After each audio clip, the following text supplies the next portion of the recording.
Hi, this is Dave Norton from Stone Mantel, and welcome to this web seminar that we're putting on called Queuing and the Age of Context. It's release 1 from the Digital Consumer Collaborative, and we're so excited to have so many friends and interested parties who are participating in this particular web seminar. We're going to be sharing just a portion of some of the insights that we've gathered from the Digital Consumer Collaborative.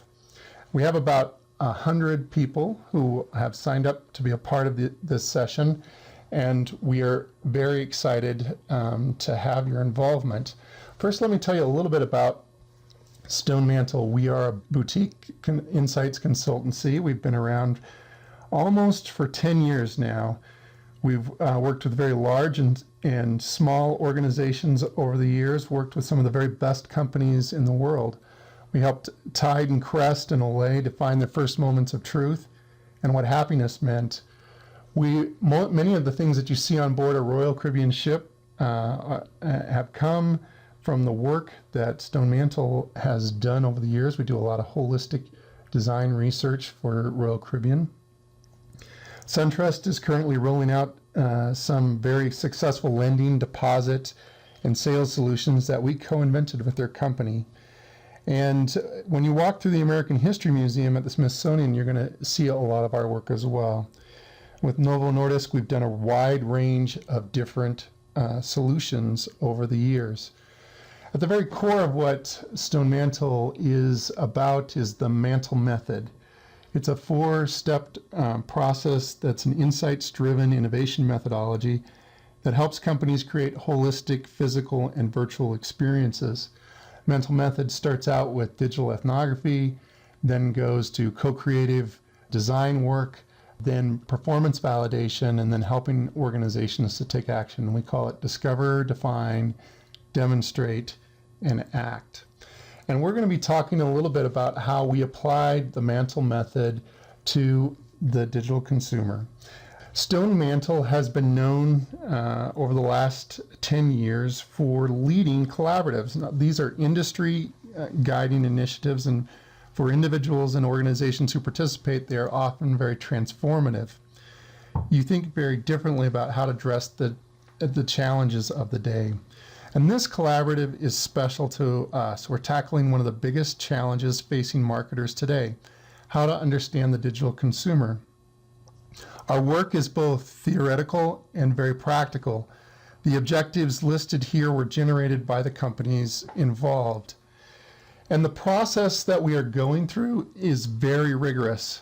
We're about 1/3 the way completed. There are 4 face-to-face meetings, 3 homework assignments, and a few virtual meetings along the way.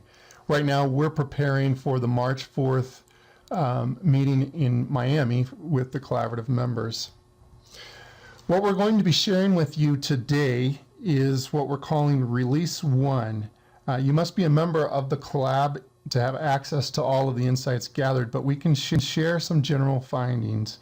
And today we're going to be focusing on one important consumer behavior. And to frame these insights that we're going to be sharing, we'd like to discuss a new book that just came out. We were made aware of it in December of last year, called The Age of Context. In that book, Scoble and Israel argue that we are moving into a period where consumers are going to be very focused on context, and how 5 forces: mobile, social media, data, sensors, and location are coming together to create a sense of context going forward. Now, we're going to introduce to you a concept called queuing, and we're going to talk about how queuing relates to context. But perhaps to get us started, I want you to think a little bit about an example that Scoble and Israel use in their book, The Patriots Stadium. If you've ever been to a football game, an NFL football game, you know, these are tremendously exciting events. The Patriots have now made it possible for you to order drinks and popcorn from your seat and have it delivered. They provide video feeds on angles that are only available in the stadium to the stadium participants. instead of avoiding digital media at the game, these guys are fully embracing technology. So you can imagine there's 68,756 seats in this stadium.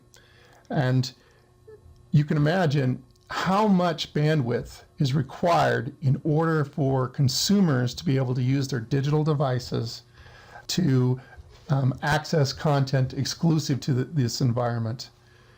Now, the members of the collaborative, they're retailers, they're travel companies, they're banks, they're advertising agencies, and all of us are beginning to realize that digital does not compete with location. Digital completes location. Context, what surrounds the consumer, heavily influences decision making. So we're going to go a little bit deeper around this. Let's go to the first insight. The first thing that we learned about digital consumers is that they're everyone. Almost no one today is not a digital consumer. All consumers, this is not a segment. They're not exceptional. Almost every consumer today is a digital consumer, and digital is normal. It's a normal part of our lives. Here's an example of some selfies taken by some of the consumers that we interviewed. They come from all walks of life. They're young, they're old. If you are going to go after the digital consumer, you must stop thinking about them as being somewhat exceptional, as being different. Today's consumer, pretty much everyone, is a digital consumer. Some of the other people that we met, up in the left-hand corner there, you see one man, a college student who had been in Africa for 2 years. He was stunned by how the world had changed when he got back. Others described their dependency on digital. One of the exercises we had them do was to go without digital for 24 hours, and it practically broke some of the people. The digital consumer is never bored. They love the convenience. Digital is a part of everything that they do. So this leads then to the first major implication for your company. So much of the activity that consumers are involved in occurs around digital moments. Yet researchers continue to approach consumers as if all they needed to do was to get them in a room with a two-way mirror and talk. We've found that most consumers we talk to were not fully aware of their activity, and until we designed exercises that allowed them to reflect and think, they really didn't understand how digital was impacting their lives. We would encourage all companies to think about digital ethnography because it is a great way to get into the digital moments in consumers' lives. So if digital is normal, then what is a digital consumer? How is a digital consumer different from just a consumer? We're going to talk about 3 important attributes of digital consumers. Topics, tasks, and queuing are the building blocks for understanding their behavior. At his or her core, the digital consumer is a person who wants to do more. And because digital technology eliminates or reduces the gap between thinking about something and getting the job done, the consumer is able to and wants to be able to do more than they normally could do. And 3 things help them to accomplish that. They're topics, tasks, and queuing. When a device or an app is introduced into a consumer's life, the ability to act immediately changes the way he or she thinks. And what happens is that they want to reduce the gap between what they're thinking on one hand and the job that they're trying to get done. Now, digital helps to facilitate this. If consumers have thoughts, then digital has something that's analogous. Digital has topics. And if consumers have jobs that they want to get done, then digital has something that relates. It has tasks that they're trying to accomplish or complete.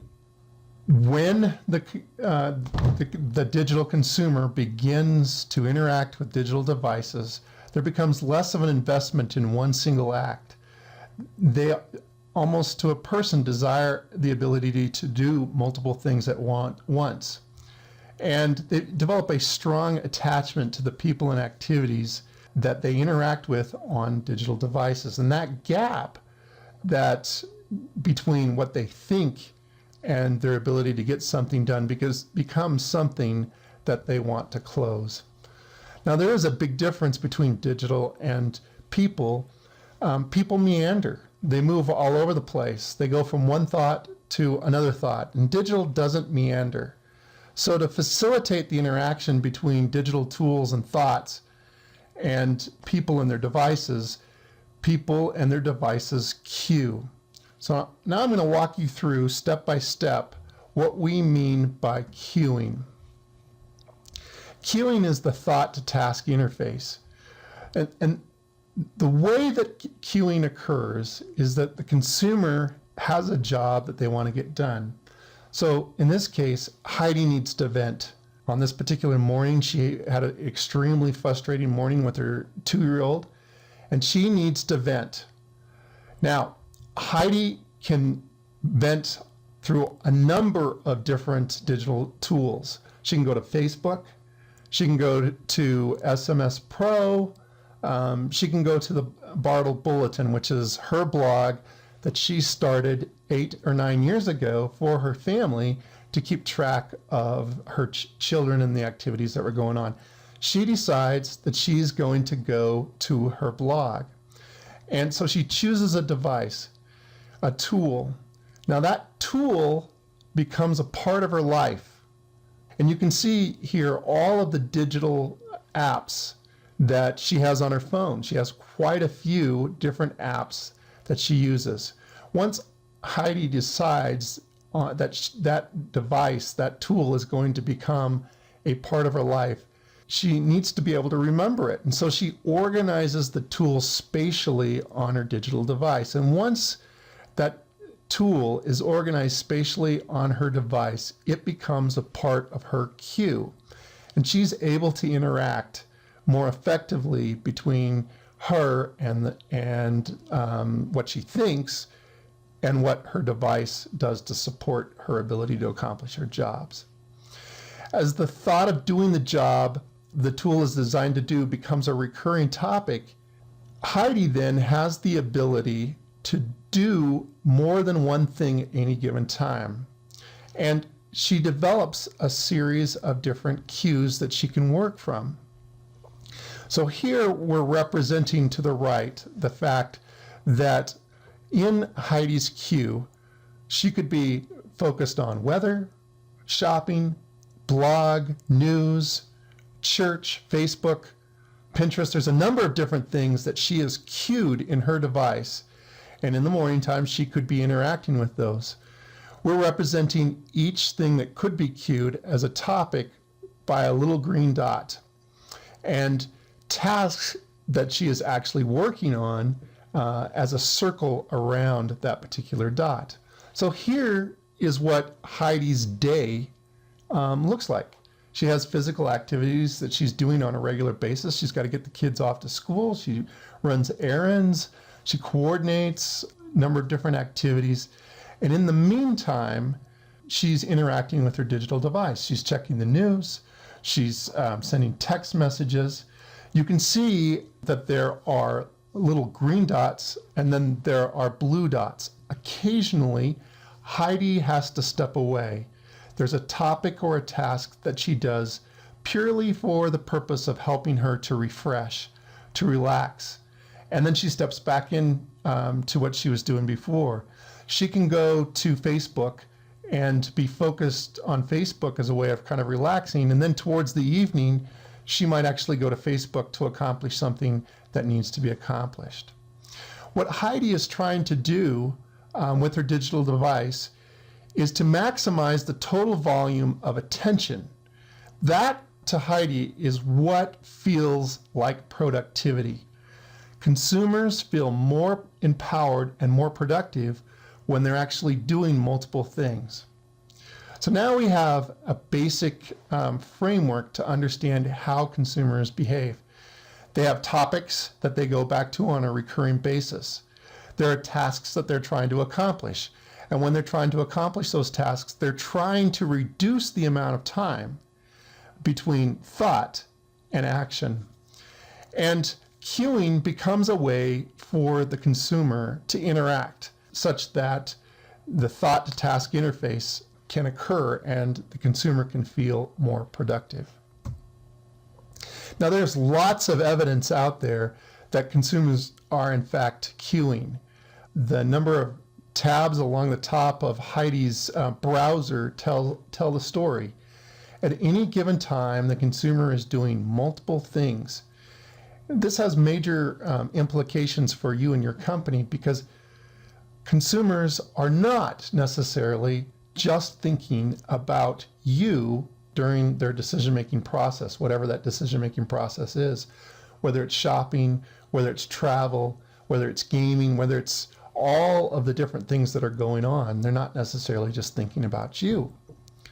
And consumers, because they want to reduce the gap between what they think and the job to get done, they want the app to know more about them. Now, there's a couple of key things to pay attention to. One of the things that we're looking at in the Digital Consumer Collaborative is what is creepy, what makes something creepy. And consumers more and more are realizing that in order for them to accomplish more, they have to give the app information about themselves. They hope that that information is used by the device and by the app, and not by the people behind the company that is supplying the app. They don't think about the fact that that information could be shared with other companies. Our research was conducted before the Target issues that happened in December, but we believe that over time, consumers, because they want to reduce the steps required, will continue to give information. The implications, of course, are that if you constantly require the consumer to log in, to take multiple steps in order to get to the place where they can accomplish the job, you are not going to be in the queue, and that's going to be problematic for you from a decision-making standpoint. Now let's apply this model of consumer behavior to the forces that are occurring currently in the digital environment. We're going to use Scoble and Israel's book to help apply this concept. Scoble and Israel argue that it's all about context today, that advancements in data, sensors, social media, mobile, wearables, and so forth are creating context, and that things are occurring like the contextual home that they describe. I don't know if any of you saw, but last week there was a rumor that Apple may buy Tesla, and their stock market went way up because of it. Tesla is doing fantastically well. You can expect that in the next 3 to 5 years, cars are going to behave very differently because of digital. Scoble and Israel spend a lot of time talking about glass. They believe that glass, it will be a major breakthrough. And if you're paying attention to any of the trends that are occurring around consumer behavior and digital, you know that the quantified self is something that a lot of people are paying attention to. Scoble and Israel argue that it really is the contextual self that we should be paying attention to. We're going to walk through now the 5 different forces. And on the left of your screen, we're going to draw a quote from the book, a key quote. And on the right, you can see how the insights that we're gathering from the Digital Consumer Collaborative are helping us to understand this notion and the forces that are at play. So here we have Sergey, and Sergey is wearing his glass. Scoble and Israel rightly point out that mobile is the aggregator of all of the other 4 forces, and it's where they all converge. It's kind of the superstorm of context in your life. And we believe that that is true, and we're very interested to see how glass turns out. An implication from the work on queuing is that mobile will turn almost any activity into a topic, and wearables that are successful will reduce the time to task and will be embraced because they allow the consumer to do more. A key thing to pay attention to, in particular with glass, is whether or not it will be able to allow the consumer to queue. Because even though Sergey has this device on and he's able to do certain things with the device, the moment and the place where he's at are only one of any number of things that he can be focused on. And he will want to be able to be doing more things than just what's right in front of him to be successful. Now, some people have asked, why would Apple risk its reputation to roll out a Maps product that was not comparable and had faults that when Google pretty much owned the space? And the reason is because if you don't have location, it's very hard to have context. So they had to, even though they were behind, try to catch up. And they're working hard to make their product catch up with Google. But Google has an advantage. Google has the ability to build on the foundation that they've already developed. They can keep track of the changes that they're making. You're going to see all kinds of new things happen because of their advantages with mapping. One of the key implications of the work that we're doing is to ask the question, how big a factor is location in determining what the individual is thinking about at the moment where they're located somewhere? I think we've all been in a store and had some kind of a advertising prompt come up telling us about something that was going on in the store. However, for most consumers, being in a location is not enough. When they're in a particular location, they may be thinking about 3 or 4 other things, trying to accomplish multiple things. And we have to be careful that when we do contextual advertising, we're doing more than simply sending a message that says, I know that you are here. We're very excited about where sensors are headed and the Internet of Things. You might have seen in the news recently that Google bought Nest, that they are looking to roll out a contact lens that has a sensor in it that will help diabetics to keep track of their sugar. And if you've got a new Mercedes-Benz, you know that it comes with a number of sensors that actually help the driver to slow down the car and avoid accidents faster than the consumer or that the driver is able to react. So sensors can perform faster than humans can, and they can reduce some of the burden that comes from all of the different things that are being queued up in the consumer's mind. But they can also make things worse, and we're exploring that in more detail in the collaborative. Stone Mantel has done quite a bit of research around big data, and we have a whole seminar series just on big data.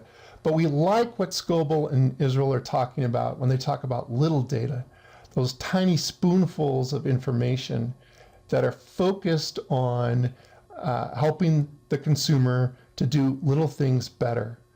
We do not think that companies need to be able to anticipate every next thing that the consumer will need to do in a particular moment. Remember, that's one of the key things about queuing, is that the consumer could be doing multiple things at the same time.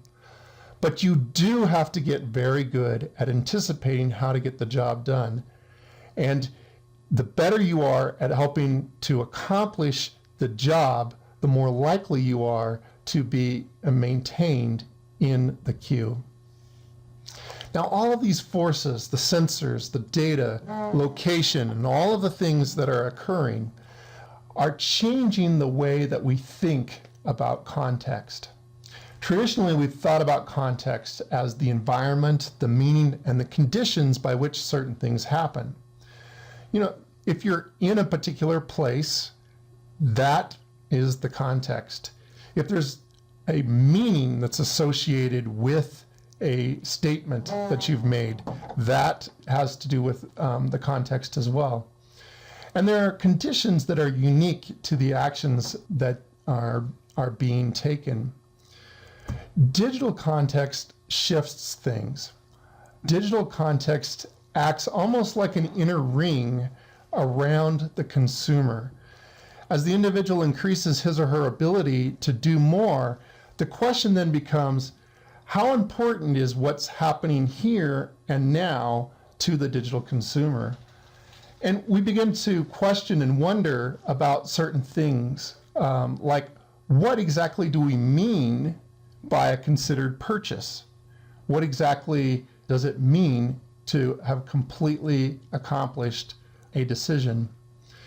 And the conditions change as well. The conditions that are unique to the action taken are influenced heavily by what is already occurring in the queue. Now, some of you may have actually heard in the background my digital device going off. I'm not going to look at it while I'm conducting this web seminar, but you can bet that as soon as I'm done, I need to check and see what is queuing up for me. So what are some of the steps that you can take as an organization? Well, first, we would suggest to you that you assess your digital portfolio, especially mobile. Do you facilitate queuing? Do you get the job done for consumers through digital faster than your competition? We would encourage you to develop an insights agenda that explains the digital context of your target audience. Number 3, revisit the moments of truth and customer journey that you currently have and determine how digital is changing the way that consumers think and interact with your products. And if you haven't done this, we would encourage you to traject your consumer. Try to imagine what 2 to 3 years out will be like, even if you're not creating all of the sensors, the social media, the mobile, the wearables, the data, and so forth. Imagine 2 to 3 years in advance, what will the digital context look like for the consumer? We would love to help you as you think about the digital consumer, and we have a number of different ways that we can do that. One of which is we'd like to invite each of you to come to summer camp, which is July 17th and 18th in Boulder, Colorado. There we will be working to help organizations to make better strategic decisions. We will go deep around consumer behavior. We will be introducing strategic frameworks to use. We will use a case study format. It is at the summer camp that we will charter the next Digital Collaborative's agenda, and we would encourage you to bring a team with you to participate. We will limit participation to 30 individuals. And of course, this will be a family-friendly environment, so feel free to bring your family as well. If you haven't used digital ethnography to help understand your consumer, we would highly recommend that you do. Digital ethnography changes the way you interview, observe, and analyze, and it really gets at digital context. And we can also help you by helping you to assess your company's digital tools for their ability to get into the consumer's queue and facilitate queuing through our digital context experience audit solutions. So those are just a few of the things that if you go to our website, you will be able to observe.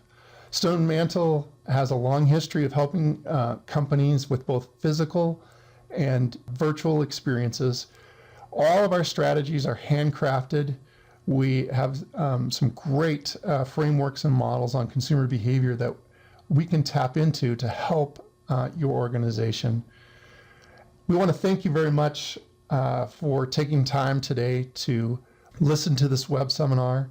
And if you have questions or want to know more or want to be informed of Release 2, which will be coming out in a couple of months, we would love to hear from you. You can contact me at Dave Norton at GoStoneMantel.com.